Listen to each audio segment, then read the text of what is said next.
ଦଣ୍ଡାବାଳୁଙ୍ଗା ସିନେମାରେ କେତେ ପାରିଶ୍ରମିକ ପାଇଥିଲେ ଜେଜେ?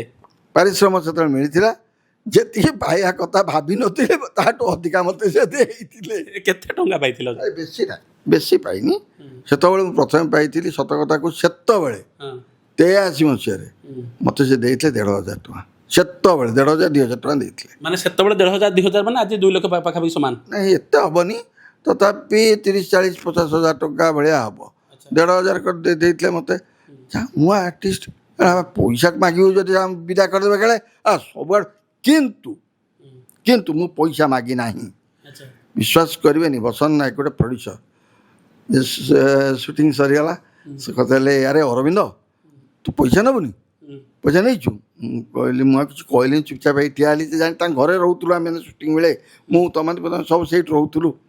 ତ କହିଲେ ତୁ ନେବୁନି? ସେଇଠୁ ମୁଁ ଆଉ କିଛି କହିଲି ନା, ଜଣା କ'ଣ କହିବି, ପ୍ରଥମ ପିକ୍ଚର କିଛି ଡର ମାଡ଼ୁଥାଏ।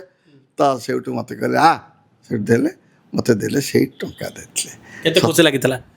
ଫାଷ୍ଟ ପଇସା ଯେଉଁ ପାଇଥିଲେ ପାରିଶ୍ରମିକ, କେତେ ଖୁସି ଲାଗିଥିଲା? ଫାଷ୍ଟ ପାରିଶ୍ରମିକ ଆପଣ କାହାକୁ ଦେଇଥିଲେ? ପ୍ରଥମ ଯେଉଁ ମୁଁ ପାରିଶ୍ରମିକ ପାଇଥିଲି, ଯେଉଁ ପଇସା, ମୁଁ ସତ କଥା କହୁଛି, ଯାହା ପଇସା ପାଏ ମୁଁ ସେତେବେଳେ ମୋ ବୋଉ ହାତରେ ଦିଏ। ମୋ ବୋଉ ହାତରେ ଦେଲି। ଆଉ ସେଥିରୁ କିଛି ପଇସା ନେଇକରି ମୁଁ କ'ଣ କଲି ନା, ଆପଣମାନେ ବିଶ୍ୱାସ, ମାଆଙ୍କ ପାଖକୁ ନଡ଼ିଆ, ମା ତାରିଣୀଙ୍କ ପାଖକୁ ନଡ଼ିଆ ପଠେଇଥିଲି। ତେଣୁ ମୋର ପ୍ରଥମ ପାରିଶ୍ରମିକ ମୁଁ ଏଇଆ କରିଥିଲି, ମୋ ମାଆକୁ ଦେଇଥିଲି।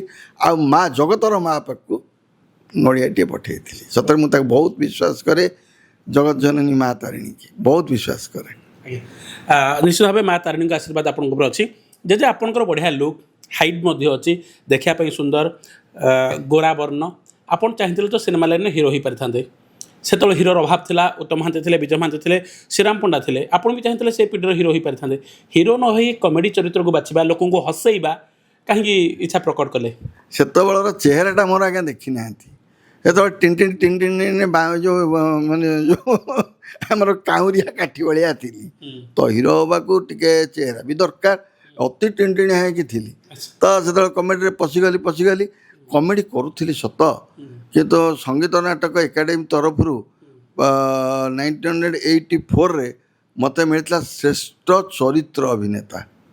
ମାନେ ମୁଁ କମେଡ଼ି କରେ, କିନ୍ତୁ ଚରିତ୍ର ବି ଭଲ କରେ। ଆକ୍ଟିଂ ମଧ୍ୟ ମୋର ଯେଉଁ ମାନେ ଯେଉଁ ସୋସିଆଲ ଯେଉଁ ଆମର ଚରିତ୍ର ମାନେ କମେଡ଼ି ତ କରେ, ତା ସାଙ୍ଗେ ଯେଉଁ କ୍ୟାରେକ୍ଟର ଆର୍ଟିଷ୍ଟ ହିସାବରେ ମଧ୍ୟ ମୁଁ ଭଲ କରେ। ତେଣୁକରି ଯେତେବେଳେ ମୁଁ 1984ରେ ସଙ୍ଗୀତ ନାଟକ ଏକାଡେମୀ ତରଫରୁ ବେଷ୍ଟ କ୍ୟାରେକ୍ଟର ଆର୍ଟିଷ୍ଟ ହିସାବରେ ପୁରସ୍କାର ପାଇଥିଲି। ଓକେ, ଜେଜେ ଆପଣଙ୍କ ପୂର୍ବରୁ ଅନେକ ସାରା ବଢ଼ିଆ ଅଭିନେତା ଥିଲେ, ହାସ୍ୟ ଅଭିନେତା। ଯଦି ଆମେ କହିବା ରାଧା ପଣ୍ଡା ଥିଲେ, ଜୟରାମ ସମଲ ଥିଲେ, ଏଭରଗ୍ରୀନ୍ ଯେକି ନରି ଭାଇ ମଧ୍ୟ ଥିଲେ, ହଁ, ଏମିତି ସବୁ କମେଡ଼ିଆନ୍ ଥିଲେ।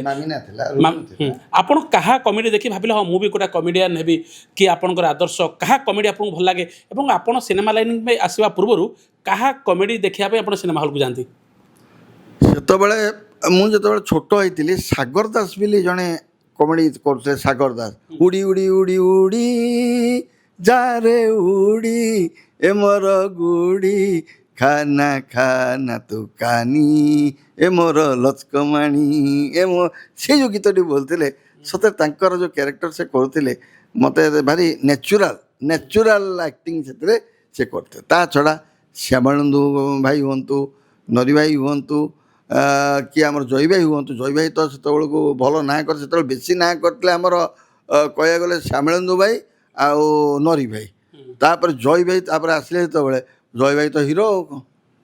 ଜୟ ଭାଇ ନଥିଲେ ତ ଚଳଚ୍ଚିତ୍ର ମାନେ ଗୋଟେ ଫିଲ୍ମ ହଲ୍ରେ ଯଦି ଜୟ ଭାଇର ପୋଷ୍ଟର ନାହିଁ, ଲୋକ ଯାଉନଥିଲେ ଦେଖିବାକୁ। ଏଇଟା ଉତ୍ତମ ମହାନ୍ତି ମଧ୍ୟ ଦିନେ କହିଥିଲେ, ତାଙ୍କୁ ଯେତେବେଳେ ପୁରସ୍କାର କରାଯାଇଥିଲା, ଟୁଟୁ ନାୟକ ଯେ ଦେଇଥିଲେ, ସେ କହିଲେ ଆମକୁ ଦେଖିକି ଲୋକ ସିନେମା ହଲ୍କୁ ଯାଆନ୍ତିନି, ଦେଖିବେ ଜୟ ଭାଇ ଅଛନ୍ତି କି ନାହିଁ। ସେ ମଧ୍ୟ ଏକଥା କହିଥିଲେ। ବାସ୍ତବରେ ଜୟ ଭାଇକୁ ଦେଖିବା ପାଇଁ ଲୋକ ଯାଆନ୍ତି ସିନେମା ହଲ୍କୁ। ହଁ, ସତ କଥା। ଜୟ ଭାଇର ଏତେ କ୍ରେଜ୍, ଆପଣମାନେ ବିଶ୍ୱାସ କରିବେନି। ଜୟ ଭାଇର ପୋଷ୍ଟର ନାହିଁ ମାନେ ଲୋକ ଯିବା କଷ୍ଟ ହୋଇଯିବ। ସତ କଥା, ସେ ବହୁତ ମାନେ ତାଙ୍କୁ ଲୋକମାନେ ଭଲ ପାଇବା ଦେଉଥିଲେ। ତାଙ୍କର କମେଡ଼ି କରିବା ଭାରି କଷ୍ଟ। ସମସ୍ତ କମେଡ଼ିଆନ୍ ମାନଙ୍କର ତ ଅଲଗା ଅଲଗା କମେଡ଼ି। ଜୟ ଭାଇର ଟାଇପ୍ର, ନରି ଭାଇଙ୍କ ଭଳିଆ, ଶ୍ୟାମଳନ୍ଦୁ ଭାଇଙ୍କ ଭଳିଆ, ସାଗର ଦାସ ଯେଉଁଥିରେ ପୁରୁଣା କମେଡ଼ି ତାଙ୍କ ଆକ୍ଟିଂ ତାଙ୍କ ଭଳିଆ, ମୋ ଭଳିଆ, ଦେବୁ ଭଳିଆ, ବ୍ରଜର ସମସ୍ତଙ୍କ ଅଲଗା ଅଲଗା ଟାଇପ୍ର ଆକ୍ଟିଂ। ତ ଜୟ ଭାଇର ଆକ୍ଟିଂଟା ଲୋକଙ୍କୁ ପୁରା ବାନ୍ଧି ଦେଇଥିଲା। ଯେଉଁଟା ଯେଉଁ ହସ, ଯେଉଁ କଥା, ସେଇଟା କ'ଣ, ଯେଉଁ ଫୁଲଚନ୍ଦନ ଦଉ ତାଙ୍କର କଥାଟା କ'ଣ ହେଲା କି ଲୋକକୁ ବାନ୍ଧି ଦେଇଥିଲା। ତେଣୁ ଜୟୀ ଭାଇ ନଥିଲେ ଲୋକ ଓଡ଼ିଆ ଚଳଚ୍ଚିତ୍ର ଯାଉନଥିଲେ।